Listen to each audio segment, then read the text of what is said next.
SIT ಪೊಲೀಸರಿಂದ mask man Chinnaiah ಬಂಧನ ಪ್ರಕರಣಕ್ಕೆ ಸಂಬಂಧಪಟ್ಟಂತೆ ಇವತ್ತು ಈ ಬುರುಡೆ ಪ್ರಕರಣದಲ್ಲಿ ಮಹತ್ವದ ಬೆಳವಣಿಗೆ ಆಗುವಂತ ಸಾಧ್ಯತೆಗಳು ಕಂಡುಬರ್ತಾ ಇದೆ. ಚಿನ್ನಯ್ಯನಿಗೆ ಆಶ್ರಯ ಕೊಟ್ಟವರಿಗೆ ಶಾಕ್ ಕೊಡಬಹುದು ಇವತ್ತು ಎಸ್ಐಟಿ ತಂಡ. ಕಾರಣ ತಲೆ ಬುರುಡೆಯನ್ನ ಹೊತ್ಕೊಂಡು ಬಂದಿದ್ದಂತ ಈ ಮಾಸ್ಕ್ ಮ್ಯಾನ್ ಚಿನ್ನಯ್ಯ ಏನಿದ್ದಾನೆ, ಆತನಿಗೆ ಆಶ್ರಯ ಕೊಟ್ಟವ್ರು ಯಾರು, ಸಹಕಾರ ಕೊಟ್ಟಿದ್ಯಾರು, ಅದ್ರ ಬಗ್ಗೆ ಈಗ ಎಸ್ಐಟಿ ತನಿಖೆ ಎಲ್ಲಾ ಆಯಾಮದಲ್ಲೂ ಶುರುವಾಗಿದೆ. ಚಿನ್ನಯ್ಯ ಮಾಹಿತಿ ಆಧರಿಸಿ ಆಶ್ರಯ ಕೊಟ್ಟವರ ಮನೆ ಶೋಧ ಕಾರ್ಯ ನಡೆಸಬಹುದು. ಈ ಕೇಸ್ ಸಂಬಂಧ ಚಿನ್ನಯ್ಯನಿಗೆ ಆಶ್ರಯ ಕೊಟ್ಟವರ ಮನೆಯಲ್ಲಿ ಏನಾದ್ರೂ ಸಿಗುತ್ತಾ, ಅವ್ರು ಯಾರು, ಯಾತಕ್ಕಾಗಿ ಹೀಗೆಲ್ಲ ಮಾಡಿದ್ರು, ಮನೆ ಶೋಧಕ್ಕೆ ಕೋರ್ಟ್ನಿಂದ ಸರ್ಚ್ ವಾರೆಂಟ್ ಪಡ್ಕೊಂಡಿದ್ದಾರೆ ಎಸ್ಐಟಿ ಅಧಿಕಾರಿಗಳು. ಮಹತ್ವದ ಬೆಳವಣಿಗೆ ಇದು. ಹಾಗಾಗಿ ಇನ್ನೂ ಮಹತ್ವದ ಬೆಳವಣಿಗೆಗಳು ಇವತ್ತಾಗುವಂತಹ ಲಕ್ಷಣ ಇದೆ. ಯಾವುದೇ ಕ್ಷಣದಲ್ಲಿ ಬೇಕಿದ್ರೂ ಉಜಿರೆ ಬಳಿಯ ನಿವಾಸಕ್ಕೆ ಎಸ್ಐಟಿ ಎಂಟ್ರಿ ಆಗೋ ಸಾಧ್ಯತೆ.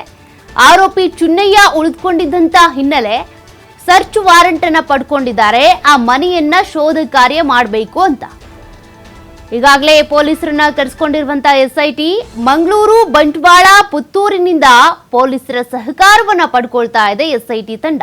ಹೆಚ್ಚುವರಿ ಪೊಲೀಸರನ್ನ ಕರೆಸಿಕೊಂಡಿರುವಂತ ಎಸ್ಐಟಿ ಟೀಮ್ ಇವತ್ತು ಉಜಿರೆಯಲ್ಲಿ ಇರುವಂತ ಆ ನಿವಾಸಕ್ಕೆ ತೆರಳಿ ಸಾಕಷ್ಟು ಮಾಹಿತಿಯನ್ನ ಪಡ್ಕೊಳ್ಳೋ ಸಾಧ್ಯತೆ ಇದೆ. ಅಲ್ಲಿ ತಲಾಶ್ ನಡೆಸುವಂತ ಸಾಧ್ಯತೆ ಇದೆ. ಹುಡುಕಾಟ ಮುಂದುವರಿಯುತ್ತೆ ಇವತ್ತು. ಈಗಾಗಲೇ ಸರ್ಚ್ ವಾರೆಂಟ್ ಅನ್ನ ಪಡ್ಕೊಂಡಿದ್ದಾರೆ ಎಸ್ಐಟಿ ಅಧಿಕಾರಿಗಳು. ಕೋರ್ಟ್ನಿಂದ ಅನುಮತಿ ಸಿಕ್ಕಿದೆ. ಮನೆಗೆ ಯಾವ ಕ್ಷಣದಲ್ಲಿ ಬೇಕಿದ್ರೂ ಎಂಟ್ರಿ ಕೊಡಬಹುದು. ಚಿನ್ನಯ್ಯ ಇಲ್ಲಿವರೆಗೂ ಕೂಡ ಮಾಸ್ಕ್ ಹಾಕೊಂಡು ಅಲ್ಲಿ ಇಲ್ಲಿ ಪಾಯಿಂಟ್ಗಳನ್ನ ಗುರುತಿಸಿ ಎಲ್ಲಂದ್ರಲ್ಲಿ ಅಗ್ಸಿ ಬಗ್ಸಿ ಯಾವುದನ್ನು ಕೂಡ ಮಾಡಿದ್ರು ಪೂರಕ ಸಾಕ್ಷ್ಯಗಳು ಈ ಒಂದು ಕೇಸ್ಗೆ ಸಿಗ್ಲೇ ಇಲ್ಲ.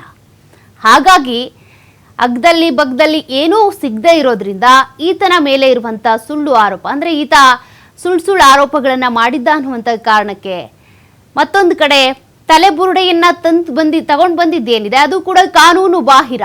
ಆ ರೀತಿಯಾಗಿ ತರುವಂತಿಲ್ಲ. ಅದು ಕೂಡ ತಲೆಬುರುಡೆ ಮಣ್ಣಲ್ಲಿದ್ದಲ್ಲ, ಆ ಧಾರ್ಮಿಕ ಕ್ಷೇತ್ರದ ಮಣ್ಣು ಅದಲ್ಲ ಅನ್ನೋದು ಗೊತ್ತಾಗಿದೆ. ಇವೆಲ್ಲವೂ ಕೂಡ ಈಗ ಚಿನ್ನಯ್ಯನಿಗೆ ಕಂಟಕ. ಮತ್ತೊಂದು ಕಡೆ ಚಿನ್ನಯ್ಯನಿಗೆ ಯಾರ್ಯಾರು ಸಹಕಾರ ಕೊಟ್ಟಿದ್ರೋ ಅವ್ರಿಗೂ ಈಗ ಸಂಕಷ್ಟ ಎದುರಾಗ್ತಾ ಇದೆ.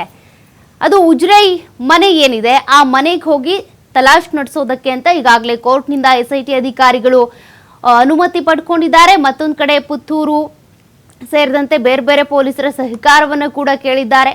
ಆ ಪೊಲೀಸರು ಕೂಡ ಪುತ್ತೂರು, ಮಂಗಳೂರು, ಬಂಟ್ವಾಳ ಈ ಎಲ್ಲಾ ಪೊಲೀಸರು ಕೂಡ ಎಸ್ಐಟಿ ತನಿಖಾಧಿಕಾರಿಗಳ ತಂಡಕ್ಕೆ ಸಹಕಾರವನ್ನು ಕೊಡ್ತಾರೆ. ಹಾಗಾಗಿ ಇವತ್ತು ಉಜಿರೆನಲ್ಲಿ ಮಹತ್ವದ ಬೆಳವಣಿಗೆ ಆಗಬಹುದು ಅಂತ ಈಗಾಗಲೇ ಚಿನ್ನಯ್ಯನನ್ನ ಅರೆಸ್ಟ್ ಮಾಡಿ ತನಿಖೆಗೆ ಒಳಪಡಿಸಿದ್ದಾರೆ, ಕಸ್ಟಡಿಗೆ ಪಡ್ಕೊಂಡು. ಮತ್ತೊಂದು ಕಡೆ ಆತನ ಸಂಪರ್ಕದಲ್ಲಿ ಇರುವವರನ್ನು ಕೂಡ ಕರೆಸ್ತಾ ಇದ್ದಾರೆ, ಮಾಹಿತಿ ಕಲೆ ಹಾಕ್ತಿದ್ದಾರೆ. ಆತನ ಸಹೋದರ ತಾನಾಸಿಯನ್ನು ಕೂಡ ಈಗಾಗಲೇ ವಿಚಾರಣೆಗೆ ಒಳಪಡಿಸಿದ್ರು. ಹೀಗಾಗಿ ಇವರ ಸುತ್ತಮುತ್ತ ಯಾರಿದ್ದಾರೆ, ಈ ತಲೆಬುರುಡೆ ಕೇಸ್ ಏನಿದೆ ಆ ಕತೆ ಹೆಣ್ದವ್ರು ಯಾರು ಅದು ಗೊತ್ತಾಗ್ಬೇಕಲ್ಲ. ಆತನೇ ಹೇಳಿರೋ ಪ್ರಕಾರ ನಾನು ಬರೀ ಪಾತ್ರಧಾರಿ ಅಷ್ಟೇ, ಸೂತ್ರಧಾರಿ ಯಾರು ಈ ಕೇಸ್ಗೆ, ಯಾರಿದೆಲ್ಲವನ್ನು ಕೂಡ ಕತೆ ಕಟ್ಟಿದ್ದು ಅದು ಗೊತ್ತಾಗ್ಬೇಕಲ್ಲ. ಅದು ಗೊತ್ತಾಗ್ಬೇಕು ಅಂದ್ರೆ ಈತನ ಜೊತೆಗೆ ಇರುವಂತ ಎಲ್ಲಾ ಲಿಂಕ್ಗಳನ್ನ ಹುಡುಕುತ್ತಾ ಹೋಗ್ಬೇಕು. ಹಾಗಾಗಿ ಈಗ ಎಸ್ಐಟಿ ಅಧಿಕಾರಿಗಳು ಮತ್ತೊಂದು ಆಯಾಮದಲ್ಲಿ ತನಿಖೆಯನ್ನ ಶುರು ಮಾಡಿದ್ದಾರೆ.